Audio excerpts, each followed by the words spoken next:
Estimados colegas, veamos conciliación fiscal. Iniciamos con algo básico y es los elementos necesarios para que la conciliación fiscal se dé. Son dos elementos, uno es la declaración de renta que presente del año 2017 y otro es mi contabilidad, la cual debo llevar bajo NIF, porque en Colombia solo se acepta contabilidad que se lleve bajo NIF. Estos dos elementos son los que van a originar la conciliación fiscal y sale de las diferencias que se encuentren entre estos dos elementos. Si yo tengo alguna diferencia, debo hacer mi conciliación fiscal. Iniciando con preguntas claves es, ahora, si yo mi contabilidad que llevo bajo NIF tiene los mismos valores que yo he presentado en mi formulario 110, debo hacer el formato 2516, que es el de la conciliación fiscal. Yo diría que sí, hacerlo con diferencia cero, reportarlo porque hay unos que tienen que reportarlo al portal de la DIAN. Esos que deben reportarlo al portal de la DIAN debieran subirlos en cero, so pena de que algún día les salga un requerimiento, usted no reportó su 2516. Si usted lo tiene y no tiene diferencia, repórtelo en cero. Sería como un primer consejo que damos respecto de si no tengo diferencia entre lo contable y lo fiscal, ¿debo o no debo hacer conciliación? Ahí está la respuesta. Cada uno escogerá de acuerdo a su caso qué va a hacer. ¿Cómo surge la conciliación fiscal? Básicamente es producto de la reforma estructural Ley 1819 del 2016. Esa reforma estructural nos adicionó un artículo al Estatuto Tributario, el 772-1. O sea que va a cumplir o va a regir ese artículo a partir del 2017, porque la ley 1819 se dio el 29 de diciembre del 2016, rige a partir del 2017. En sí que nos menciona este artículo.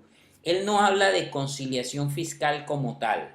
Él simplemente nos esboza que debemos llevar un control entre la contabilidad que se lleva bajo norma internacional y las declaraciones tributarias que yo debo presentar. Dice, debo llevar el control o conciliaciones de las diferencias. So pena del artículo 4 de la ley 1314 del 2009.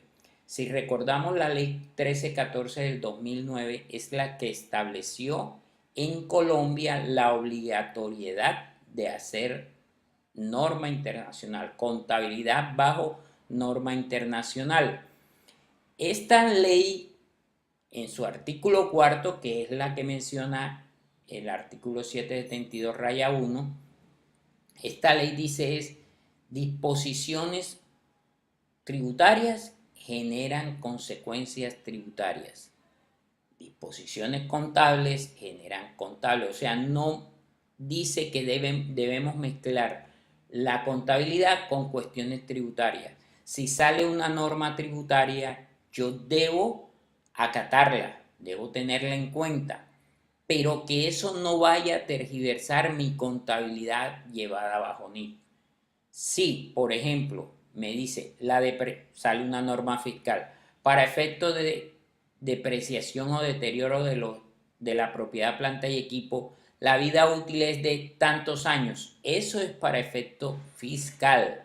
Para efecto contable yo debo tomar la metodología que dice la norma internacional para establecer el deterioro de propiedad, planta y equipo.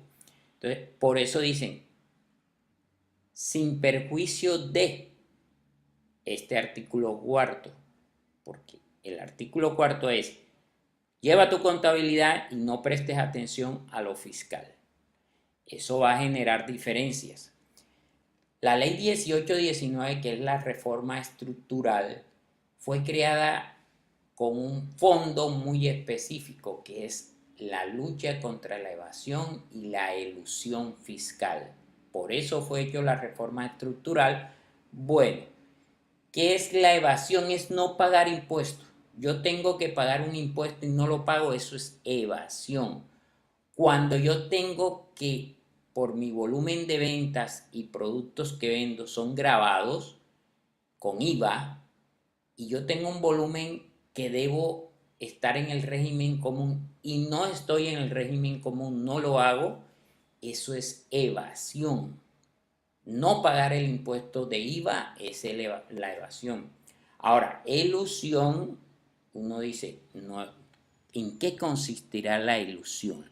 La ilusión es cuando nosotros nos encargamos de estudiar la norma, mirar los vacíos que tiene la norma y aprovecharnos para hacer un menor pago de impuestos basados en la interpretación de la norma. Esa es la elusión, disminuir el pago de manera legal estudiando la norma.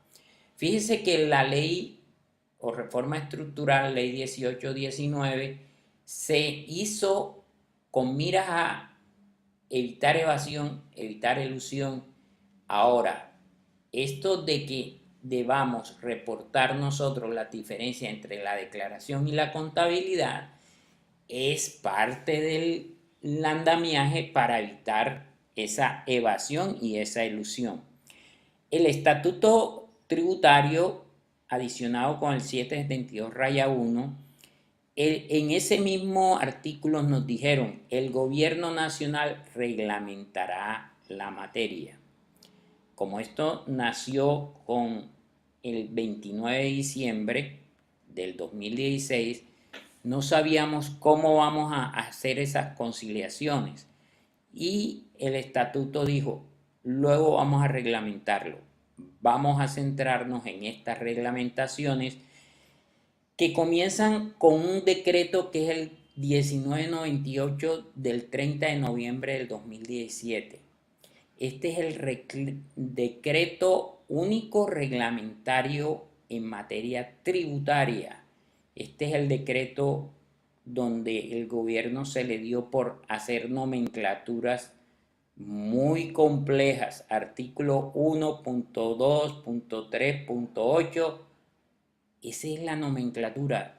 Si ya uno bastante tiene con aprenderse la norma sin tener que esas nomenclaturas tan largas, pero en fin, gracias a Dios fue único reglamentario. ¿Qué nos dice este decreto 1998?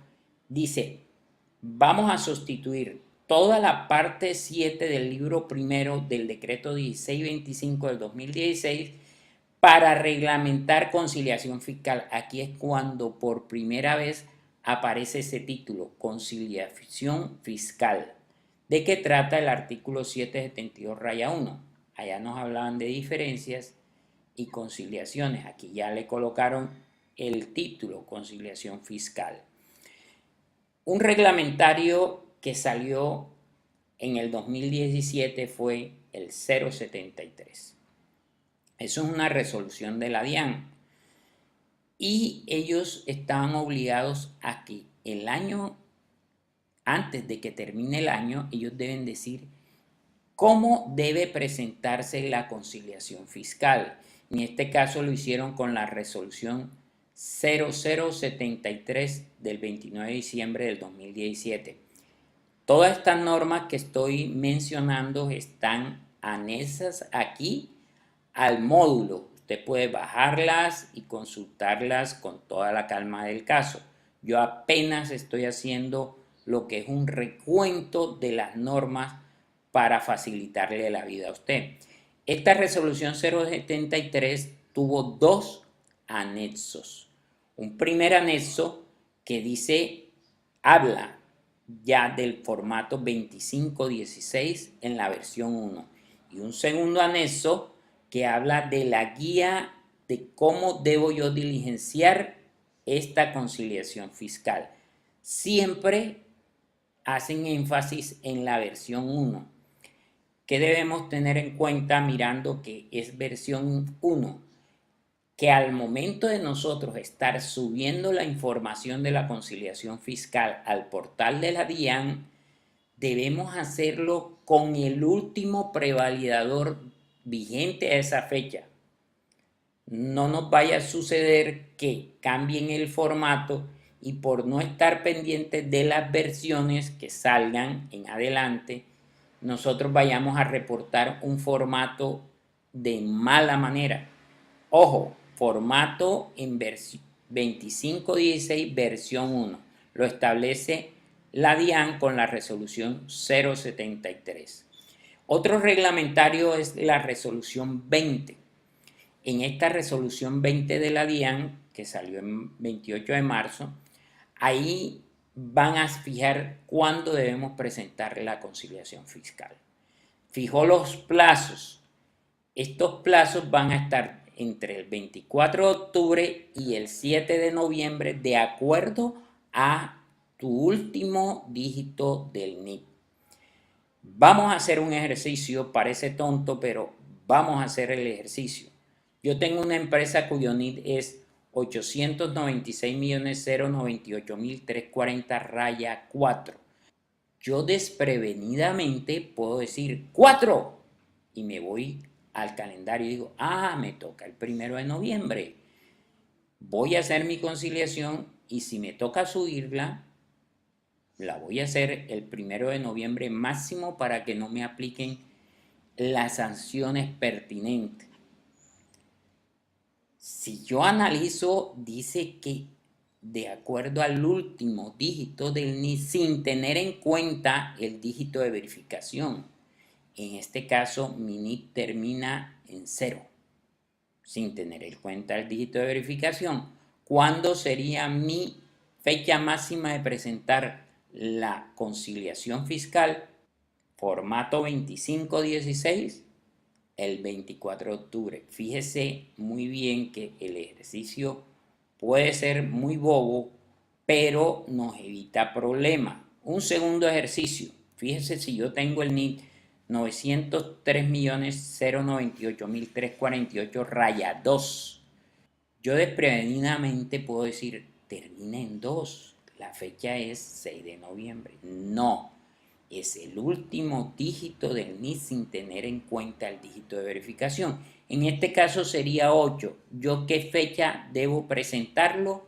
El día 26 de octubre. Evitémonos complicaciones y si algún cliente nos contrata para presentar lo que es la conciliación fiscal, primero que todo establezcamos la fecha de vencimiento para hacer nuestro plan de trabajo para elaborarle esta conciliación fiscal y tenerla dentro de la fecha que estipula la resolución.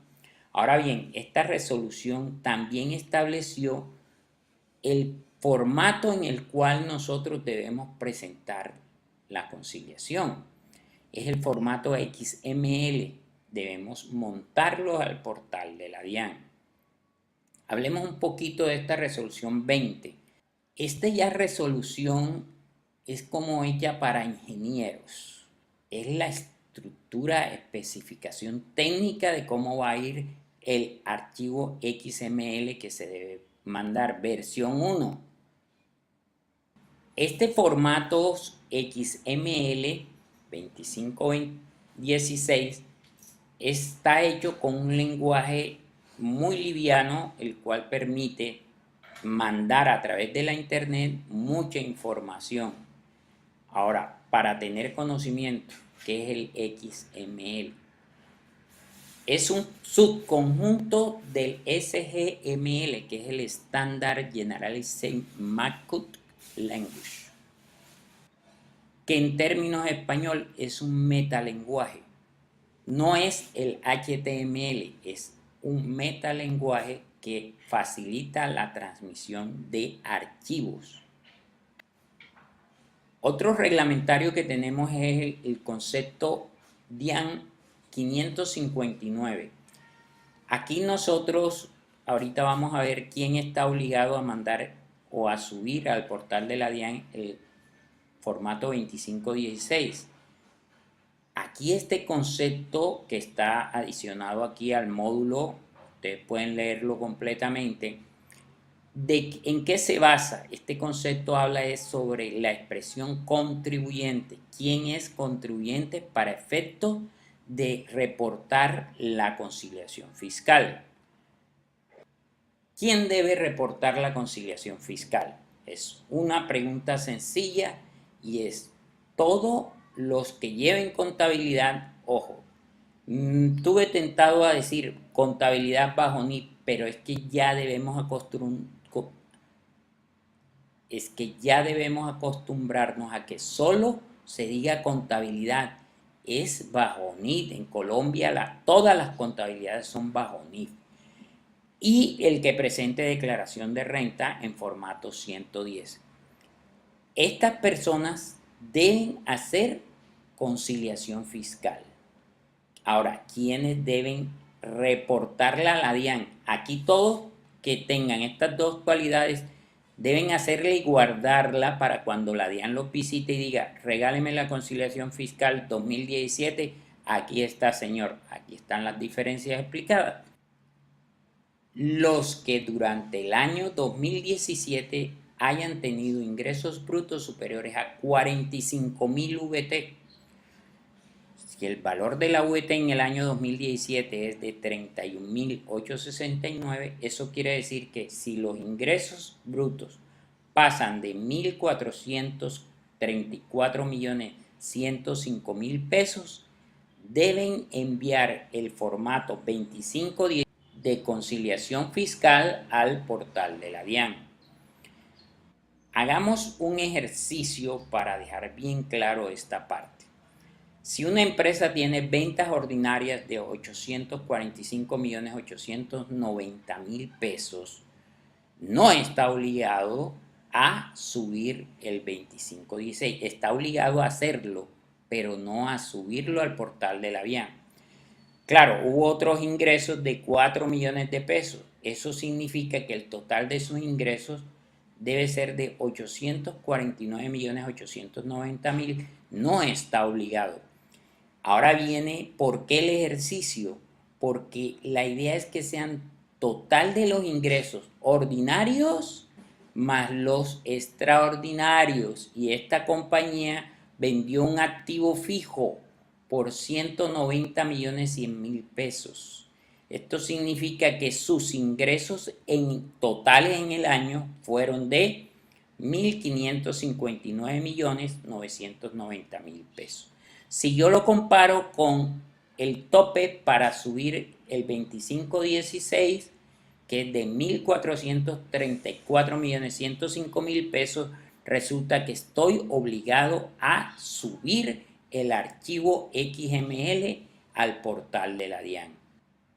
¿Cómo vamos a hacer esto? Vamos a hacerlo a través de un prevalidador que la DIAN va a colocar en el portal para que nosotros lo bajemos y hagamos el formato. Es un archivo en Excel con macros que genera automáticamente el archivo XML.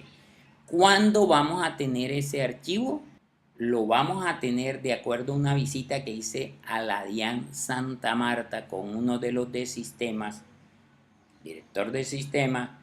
Mi amigo me dijo, el prevalidador lo subimos más o menos el 20 de octubre. Y pero si el vencimiento es el 24. No, para evitar, como tenemos presentación de declaraciones de renta, evitar que se congestione el portal. Sin embargo, ya tenemos, como ellos ya sacaron la resolución donde está la especificación de cómo hacer el XML, nosotros ya tenemos un modelito que lo vamos a manejar en el capítulo siguiente. No se te olvide, toda pregunta que tengas respecto a este marco legal, aquí abajo en la sección de preguntas puedes hacérmela.